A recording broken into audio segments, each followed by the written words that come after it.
नमस्कार, हम मौजूद हैं हर हाल में आपकी आवाज़ बनकर, बेखौफ आज़ाद आवाज़।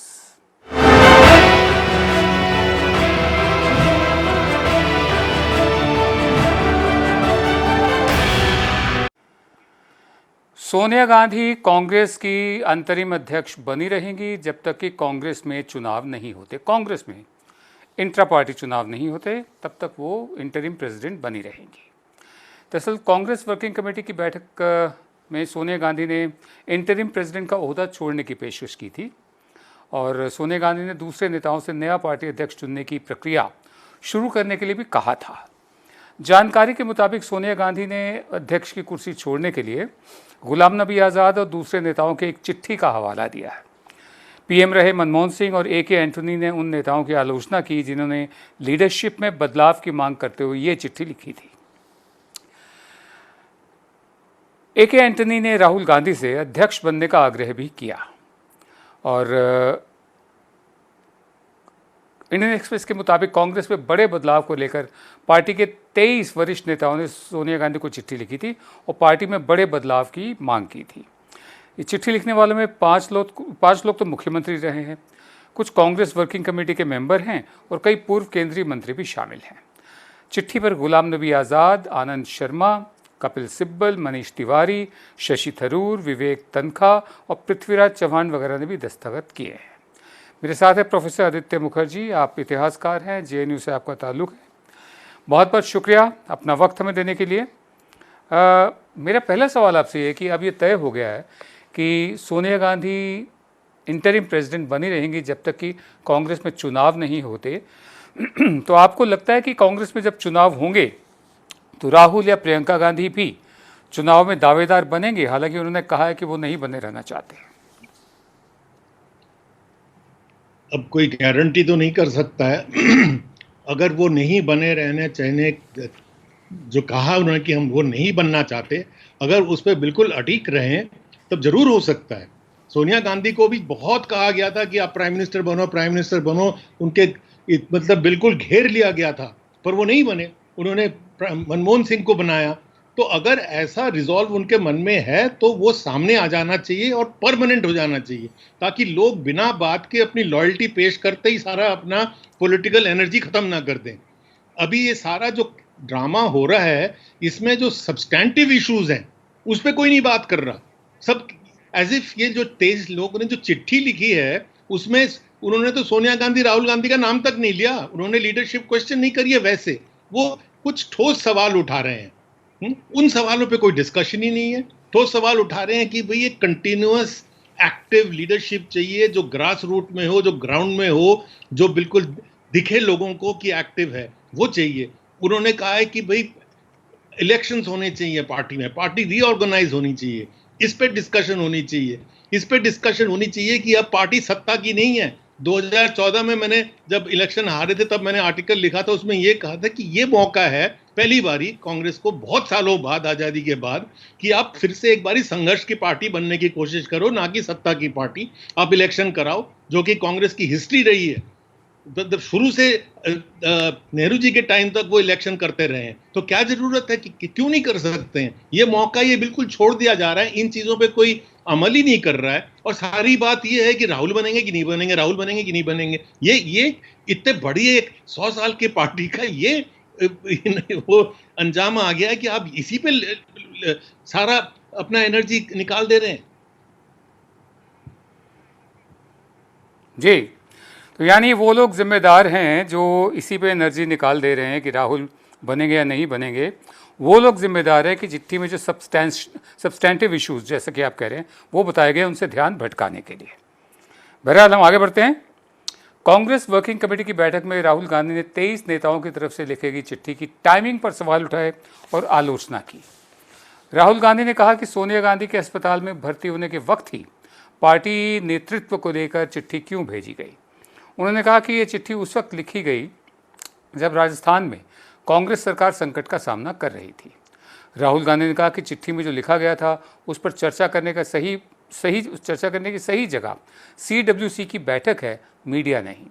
मीडिया में ये भी खबर आ रही थी कि राहुल गांधी ने कहा कि चिट्ठी लिखने वाले नेताओं की बीजेपी से सांठ-गांठ है। इस पर कपिल सिब्बल ने ट्वीट करके कहा कि बीते 30 सालों में किसी भी मुद्दे पर बीजेपी के फेवर में कोई बयान नहीं दिया, अभी भी हम बीजेपी के खिलाफ लड़ रहे हैं। इन आरोपों पर गुलाम नबी आज़ाद ने कहा कि अगर आरोप सही साबित हुए तो वो इस्तीफा दे देंगे। हालांकि बाद में कपिल सिब्बल ने कहा कि राहुल गांधी ने मुझसे बात कर ऐसा बयान नहीं देने की बात की है, इसलिए ट्वीट हटा दिया गया। गुलाम नबी आज़ाद ने बाद में कहा कि राहुल गांधी ने ये बात नहीं की। उन्होंने भी कहा, और जानकारी के मुताबिक प्रियंका गांधी ने चिट्ठी लिखने वाले नेताओं को एक बहुत ही घुमा फिरा कर दोहरे चरित्र का बताया। मेरा दूसरा सवाल आपसे ये है कि 23 नेताओं की चिट्ठी लिखने को आप किस रूप में देखते हैं? और मैं ये जानना चाहता हूँ कि चिट्ठी तक तो समझ में आता है, चिट्ठी तक तो समझ में आता है कि पार्टी के अंदर चिट्ठी लिखी गई, लेकिन चिट्ठी को जो लीक किया गया ये किसका काम हो सकता है, इस पर आप क्या कहेंगे? देखिए, डेमोक्रेटिक पार्टीज में ये लीक की कोई बात नहीं होनी चाहिए। अगर ये गांधी जी के पार्टी वाले हैं तो जो वो करते थे वो सबसे पहले बता के करते थे, सबसे पहले अपने दुश्मन को, वाइसरॉय को बताते कि मैं अब ये करने जा रहा हूं, ये मेरे एक्टिविटीज होंगे, मैं ऐसे ऐसे करूंगा। तो ये लीक का क्या सवाल है? दूसरा सवाल ये टाइमिंग का। टाइमिंग तो ये 2014 से ही राइव था कि भाई अपना जरा सोचो दोबारा से, लीडरशिप के इश्यूज, बाकी जो टाइमिंग तो कभी भी ठीक नहीं है वैसे तो, पर दूसरे हिसाब से हरदम ही ठीक है। और सबसे बड़ी बात है, अगर जो मैं दोबारा कहना चाहता हूं, जो ये जो लेटर इन्होंने लिखा, उन्होंने इस मनसा से लिखा है, बड़े अच्छे लीडर्स में हैं इनमें शामिल, जो कि बहुत रिस्पेक्टेबल लीडर्स हैं। इस मनसा से उन्होंने लिखा कि पार्टी दोबारा से तैयार हो, जो निकल गए हैं वो वापस आए। ये भी कहा है उन्होंने कि जो कांग्रेस छोड़ के गए उनको भी लेके आओ, ये टाइम है एकजुट होने का। और ये हो क्या रहा है? बिल्कुल उल्टा। उनके सारा जो उन्होंने कहा उसको यूज किया जा रहा है पार्टी को तोड़ने का। ये तो बिल्कुल ही अजीब बात है। जो भी कुछ उन्होंने कहा है, मेरे हिसाब से कोई बात गलत नहीं कही है। आप उन पे अमल कीजिए, उन पे डिस्कशन करिए, ये डिस्कशन करिए कि जो छोड़ के गए उनको वापस लाए। वाईएसआर को क्यों नहीं वापस ला सकते? ममता को क्यों नहीं ला सकते? जब आफत आपके सामने इतनी बड़ी है, तब तो ये तो लॉजिकल है कि आप इकट्ठे होके लड़ें। पर हो जो रहा है, मैं तो इतना दुख होता है देख के, हो बिल्कुल उल्टा रहा है कि इसका फायदा उठा के पार्टी को और तोड़ा जा रहा है। जी, इससे पहले कि मैं आगे बढ़ूं, मैं दर्शकों को बता दूं कि अगर आपके कानों में घंटी की आवाज़ आई थी कुछ देर तक, तो आजकल वो गणेश चतुर्थी चल रही है, हमारे यहाँ स्थापना होती है, तो ऊपर आरती हो रही थी। मैं घर से कर रहा हूँ ये शो। बहरहाल हम आगे बढ़ते हैं। कांग्रेस के जिन 23 दिग्गज नेताओं ने पार्टी के ढांचे में बदलाव के लिए सोनिया गांधी को चिट्ठी लिखी है, उनमें सलमान खुर्शीद शामिल नहीं है। कांग्रेस के मौजूदा संकट पर सलमान खुर्शीद ने इंडियन एक्सप्रेस में एक आर्टिकल लिखकर अपने विचार जाहिर किए हैं।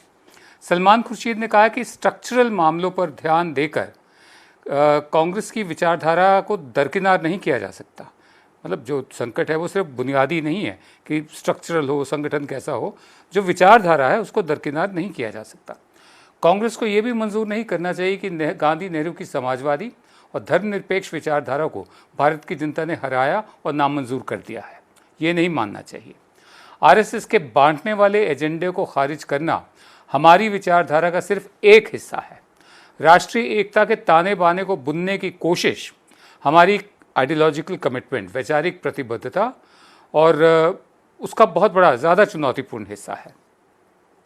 सलमान खुर्शीद ने यह भी कहा कि हमारी रणनीति के लड़खड़ाने पर सवाल उठ सकते हैं कि हमारी स्ट्रैटेजी कहीं फेल हुई है इलेक्शंस में, लेकिन हमारी विचारधारा पर कोई सवाल नहीं हो सकता जो देश को इकट्ठा रखना चाहती है। मेरा आखिरी सवाल आपसे ये है प्रोफेसर मुखर्जी कि कांग्रेस का जनाधार लगातार सिकुड़ रहा है।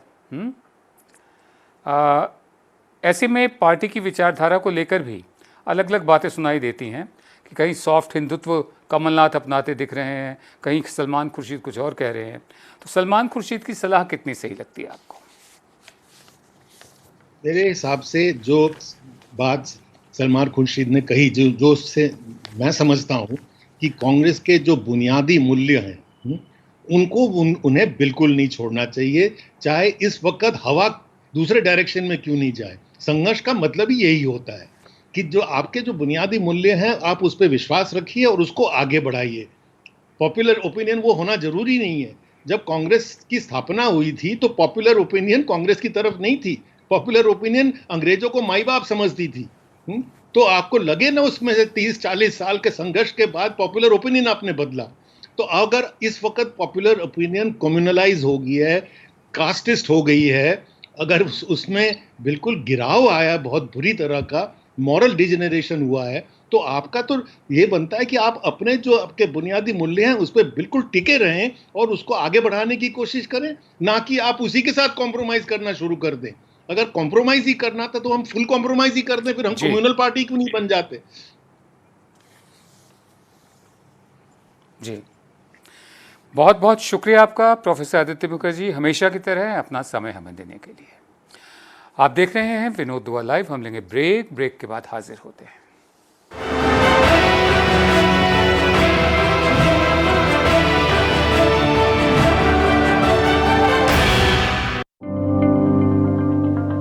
राजस्थान की धरती, राजस्थान के लोग, सत्ता के गलियारे या मुद्दों की बात, राजस्थान पर हर रोज होगी हमारी नजर। रोजाना सुबह और शाम 7:30 बजे स्वराज राजस्थान। सपने सच तब होंगे जब आप सपने दिखना शुरू करेंगे। ये शब्द हैं उस शख्सियत के जिसके सपनों ने दी इस देश को एक नई उड़ान, डॉक्टर APJ अब्दुल कलाम। और ऐसे ही हर स्टूडेंट के सपने पूरे करेंगे हम, under best guidance of expert faculty team. Admission open in science and technology, humanities, social science, arts and sports. Doctor APJ Abdul Kalam university, Indore. For the details, contact 180030026072। Stream कोई भी हो, बेस्ट करियर ऑप्शन के लिए है Bhabha university. Best faculty, world class infrastructure, scholarships, hitech labs, 27 acre of lush green campus, hostel facility. Admissions open for engineering, pharmacy, dental, computer application, management and agriculture. Bhabha university at Hoshangabad road, Bhopal. Call 9165025500। Shri सत्य Sai university का MP में पहला AICTE new Delhi प्रमाणित school of design, जहां है industrial, communication and textile design courses. या चुने श्री सत्य Sai university of technology and medical science, जहां है engineering, pharmacy, management, agriculture, homeopathy, law, dairy technology और BHMS जैसे कई कोर्सेज। अधिक जानकारी के लिए विजिट करें स्कूल ऑफ डिजाइन की वेबसाइट www.sssutms.co.in या कॉल करें 9826293590। SRK University, not just a name, but a gate to your success. Extraordinary placements, expert faculty, advanced infrastructure. SRK University, excellent education, modern learning. Courses offered: engineering, MBA, pharmacy, agriculture, dental, homeopathy, nursing, law, BSc, MSc, BCom, MCA, and many more. SRK University, where education becomes better. Admissions open. Call 70241 44981 or visit www.srku.edu.in.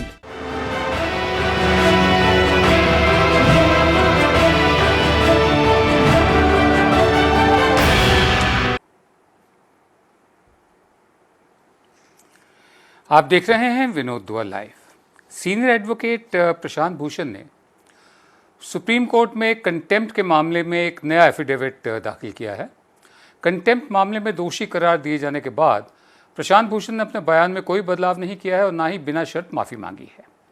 उन्होंने सफाई में कहा है कि उनकी ओर से किया गया ट्वीट अदालत और संविधान की रक्षा के लिए था। प्रशांत भूषण ने कहा कि उनका बयान सद्भावनापूर्ण था और माफ़ी मांगने पर उनकी अंतरात्मा की अवमानना हो जाएगी। उनकी जो अंतरात्मा है उसका कंटेम्प्ट हो जाएगा। पहले महात्मा गांधी के बयान का जिक्र करते हुए उन्होंने कहा था कि मैं दया की अपील नहीं करता हूं, कोर्ट जो सज़ा देगा मैं भुगतने को तैयार हूं। कोर्ट के फैसले पर प्रशांत भूषण ने कहा था कि मुझे दुख है, पीड़ा है कि मुझे अदालत की अवमानना का, कंटेम्प्ट का दोषी ठहराया गया है, जिसकी महिमा मैंने एक दरबारी या जयकार के रूप में नहीं की। प्रशांत भूषण के वकील राजीव धवन ने अदालत को ये भी बताया था कि प्रशांत भूषण के बयान को जस्टिस RM लोढ़ा, कुरियन जोसेफ और AP शाह ने भी समर्थन दिया है। उन्होंने कोर्ट से सवाल किया था कि वो भी सब कंटेम्प्ट कर रहे हैं कोर्ट का। पिछली सुनवाई में कोर्ट ने कहा था कि अगर प्रशांत भूषण माफ़ीनामा देते हैं तो उस पर विचार किया जाएगा। प्रशांत भूषण ने 2 अलग अलग ट्वीट में चीफ जस्टिस AS बोबड़े और 4 चीफ जस्टिस रहे जजों पर टिप्पणी की थी। उन पर सरकार के साथ मिलकर कोर्ट की गरिमा खत्म करने का आरोप लगाया था। मेरे साथ है Sanjay Chadha, senior advocate, supreme court. Sanjay, बहुत शुक्रिया हमेशा की तरह अपना वक्त देने के लिए। मेरा पहला सवाल है, प्रशांत भूषण ने माफ़ी नहीं मांगी, ऐसे में अगर उन्हें सज़ा होती है तो इस सज़ा के क्या मायने होंगे, भविष्य में इसे किस रूप में देखा जाएगा? देखिए, ये एक कानूनी तौर पे व्यवस्था अगर ऐसी आती है तो निश्चित तौर पे एक बहुत बड़ा तबका है जो इस चीज पे अभी भी प्रश्न उठा रहा है, और यही हम देख भी रहे हैं कि मैं आपको एक बल्कि अपनी बात को शुरुआत करने से पहले मैं एक इंसिडेंस बताना चाहता हूँ। एक केस होता था इंग्लैंड में, स्पाइक हेचर का केस, जिसमें डेली मिरर जो अखबार है उसने एक निर्णय आने पे कहा था, उन्होंने लिखा था कि बेसिकली 3 जजेस का निर्णय था। उसमें उन्होंने कहा था कि ये 3 जजेस के बारे में यू ओल्ड फूल्स, ये हेडलाइन थी। तो उसमें कंटेम्प्ट का नोटिस जारी करने से पहले नहीं किया था, और जस्टिस लॉर्ड टेम्पलमैन थे। उन्होंने कहा था कि देखिए, इसमें 2 बातें कही हैं। एक ओल्ड फूल, तो ओल्ड तो मैं हूं और फूल ये उनका अपना परसेप्शन है। मैं I can't say many things. तो इस तरह हम basically we take all the common law से हम सारी चीजें बोरो करते हैं। तो ये एक बहुत ही रिमोटेस्ट पॉसिबल स्थिति में क्रिमिनल कंटेम्प्ट को लिया जाता है। देखिए, सिविल कंटेम्प्ट होता है जब आप किसी निर्णय को फॉलो ना कर रहे हो, कोर्ट का एक आदेश है उसको हम फॉलो ना कर रहे हो, तो होता सिविल कंटेम्प्ट। क्रिमिनल कंटेम्प्ट में 3 एस्पेक्ट होते हैं। या तो आप स्कैंडलाइज कर दीजिए और उसकी जो लॉ की जो कोर्ट की अथॉरिटी है उसको आप डिमिनिश करते हैं, तब उस स्थिति में हो सकता है। या आप इंटरफेयर कर रहे हैं जस्टिस में, जस्टिस डिलीवरी के लिए, या उसके एडमिनिस्ट्रेशन को ऑब्स्ट्रक्ट कर रहे हैं। ये 4 परिस्थितियां वहीं पे होता है। यहाँ पे जो उन्होंने स्कैंडलाइज के उसमें लिया है, देखिए मैंने जो एग्जांपल दिया अगर केस का, जहां पे स्पेसिफिकली देखिए 3 फूल, यहाँ ऐसा कहना ये यहाँ से हमारे वाले से काफी कोरिलेट हो रहा है, और जो चीजें कही हैं अगर उनको हम देखें तो ये बहुत लाइटर उसमें लेना चाहिए। मेरा ऐसा मानना है, ये मेरी अपनी वो है, और कई जजेस ने भी, जैसा हमने अपने कार्यक्रम में अभी आपने बताया कि कई जज भी इस चीज को कह रहे हैं कि ये सही नहीं हुआ है और इसमें नहीं होना चाहिए था। और प्रशांत भूषण जी ने भी कहा है कि वो उनकी अंतरात्मा की आवाज के खिलाफ होगा अगर वो क्षमा याचना मांगते हैं। जी, मैं आगे बढ़ता हूँ। फिल्म अभिनेत्री हैं स्वरा भास्कर, उनके खिलाफ अटॉर्नी जनरल के वेणुगोपाल ने कंटेम्प्ट का मुकदमा चलाने की इजाज़त नहीं दी है। अटॉर्नी जनरल वेणुगोपाल ने पिटिशनर को लिखी एक चिट्ठी में कहा कि ये परसेप्शन ऑफ द स्पीकर है कि स्वरा भास्कर ने कंटेम्प्ट किया है, ये संस्था पर हमला नहीं है। स्वरा भास्कर ने अयोध्या राम मंदिर पर सुप्रीम कोर्ट का फैसला आने के बाद एक टिप्पणी की थी। स्वरा के बयान के खिलाफ वकील अनुज सक्सेना ने स्वरा की टिप्पणी को आधार बनाते हुए अटॉर्नी जनरल से मुकदमे की इजाज़त मांगी थी। अनुज सक्सेना ने अटॉर्नी जनरल को लिखे चिट्ठी में स्वरा भास्कर के 2 बयानों का जिक्र किया था। स्वरा ने कहा था कि हम एक ऐसे देश में रह रहे हैं जहां सुप्रीम कोर्ट का कहना है कि बाबरी मस्जिद का जो विध्वंस था वो गैर कानूनी था, और इसी फैसले में उन्हीं लोगों को पुरस्कृत किया जिन्होंने मस्जिद गिराई कि मंदिर बनाने की के हक में फैसला दिया, और उन्हीं को ही दिया अधिकार। स्वरा ने अपने दूसरे बयान में कहा था कि हम एक ऐसी सरकार द्वारा शासित हैं, हम पर एक ऐसी सरकार राज कर रही है जो हमारे संविधान में विश्वास नहीं करती। हम ऐसे पुलिस फोर्स द्वारा शासित हैं, हम पर राज कर रहे हैं जो संविधान में भरोसा नहीं कर रहे हैं। ऐसा लगता है कि हम अभी ऐसी हालत में हैं जहाँ हमारी अदालतें इस बात को लेकर आश्वस्त नहीं हैं कि वो खुद संविधान में भरोसा रखते हैं। ये स्वरा का बयान था। अटॉर्नी जनरल के इनकार के बाद अब सॉलिसिटर जनरल से अवमानना का मुकदमा चलाने की मांग की जाएगी। मेरा अगला सवाल आपसे ये है, अटॉर्नी जनरल ने स्वरा भास्कर के खिलाफ अवमानना का, कंटेम्प्ट का मुकदमा चलाने की इजाज़त नहीं दी। आप स्वरा के बयान और प्रशांत भूषण केस में क्या अंतर देखते हैं? देखिए, अगर दोनों के अलग अलग परिप्रेक्ष्य में दोनों ने बातें कही हैं, और वो अगर देखा जाए तो अगर इसी एनोलॉजी को लेके जो प्रशांत भूषण जी के उसमें ली गई है, जो स्वरा ने कहा है वो एक, जो मेरे हिसाब से जो जिसको जो अटॉर्नी जनरल ने उसको एक fair criticism of the judgement जो अलाउड है। देखिए, सेक्शन 3 में ही इसको फर्दर अलाउ किया गया है कि अगर आप जजमेंट का क्रिटिसिज्म कर रहे हैं तो ये अलाउड है। ये बड़ा ही वैसा है, लेकिन जैसा हम देख रहे हैं, जैसा हम पा रहे हैं, जैसा कि इंटरप्रिटेशन की जा रही है, मुझे कहीं से भी नहीं लगता कि ये स्कैंडलाइज करने के लिए या एडमिनिस्ट्रेशन ऑफ जस्टिस के लिए कहीं से स्वरा का बयान जो है वो रिस्ट्रिक्ट कर रहा है, रिस्ट्रेन कर रहा है। और मेरी यही ओपिनियन प्रशांत भूषण जी वाले केस में भी है। तो मैं एक बड़ी फेयरनेस के साथ, अपने विवेक के साथ ये कह रहा हूं कि ये एक फेयर क्रिटिसिज्म है जो स्वरा ने किया है। तो फेयर क्रिटिसिज्म एक डेमोक्रेसी में फंडामेंटल राइट है हमारा, उसमें अलाउड है, मेरा ऐसा मानना है। जी, मैं आगे बढ़ता हूं। हम प्रशांत भूषण का जो जिक्र किया इन्होंने, सुप्रीम कोर्ट ने प्रशांत भूषण को बेशक दोषी माना हो, लेकिन जुडिशरी से जुड़े हुए बहुत से लोग उनका खुलकर समर्थन कर रहे हैं। सुप्रीम कोर्ट के जज रहे कुरेन जोसेफ की मांग है कि मामले की सुनवाई एक कॉन्स्टिट्यूशनल बेंच को करनी चाहिए। अटॉर्नी जनरल के वेणुगोपाल ने भी सुप्रीम कोर्ट से अपील की थी कि प्रशांत भूषण को सज़ा न दी जाए। उन्होंने आम लोगों के हित में शानदार काम किया है। अटॉर्नी जनरल रहे सोली सोराब जी ने भी भूषण का समर्थन करते हुए सुप्रीम कोर्ट से उन्हें सज़ा न देने की अपील की है। सुप्रीम कोर्ट और हाई कोर्ट के 13 रिटायर्ड जस्टिस समेत 3000 से ज़्यादा लोग प्रशांत भूषण के समर्थन में कैंपेन चला रहे हैं। यूके में है वकीलों की एक बार human rights committee, commonwealth human rights initiative, campaign for judicial accountability and reforms. उन्होंने भी सुप्रीम कोर्ट के फैसले की आलोचना की है। 20 अगस्त की सुनवाई में बेंच ने कहा था कि दोष साबित करने को लेकर उनकी दायर जो रिव्यू पिटिशन पर जब तक फैसला नहीं हो जाता, सज़ा प्रभावी नहीं रहेगी। यानी प्रशांत भूषण के पास हक है कि जो भी फैसला कल आएगा उस पर वो रिव्यू पिटिशन दाखिल करें, और जब तक उस पर फैसला नहीं हो जाता तब तक वो सज़ा नहीं दी जाएगी उनको, जिसका ऐलान कोर्ट ने करना है। मेरा आखिरी सवाल आपसे ये है संजय, बहुत संक्षेप में जवाब चाहूँगा कि रिटायर्ड जज, वकील, कॉन्स्टिट्यूशनल एक्सपर्ट सुप्रीम कोर्ट के फैसले का विरोध कर रहे हैं, सज़ा नहीं देने की अपील कर रहे हैं, लेकिन सुप्रीम कोर्ट अपने रुख पर कायम है। इसे क्या माना जाए? कहीं इसे अंग्रेजी में कहते हैं क्लेफ्ट स्टिक, कहीं इस जाल में फंस तो नहीं गए हैं कि शेर की सवारी की है, ना उतरते बन रहा है, ना ही लगातार सवारी करते बन रहा है। देखिए, मैं यहाँ पे जो आपने जस्टिस कुरियन जोसेफ की बात की, उन्होंने कहा कि एक बड़ी बेंच को देखना चाहिए इसमें, और ये मेरे ख्याल से जो कानून की व्यवस्था है पुरानी, उसमें भी ये कहा गया है कि एक कॉन्स्टिट्यूशनल बेंच को इसका निर्धारण करना चाहिए ऐसी परिस्थिति में। ये एक मेरे ख्याल से एक बड़ी बात होगी, पहली चीज। दूसरी चीज जो सबसे अहम है, जैसा कि 2 मांगे प्रशांत जी ने की थी, पहली कि दूसरी बेंच को ये दे दिया जाए, निर्णय आपने दे दिया है, जो मेरे पर जो मुझे सजा मिलनी है उसका निर्णय दूसरी बेंच करे, पहला चीज।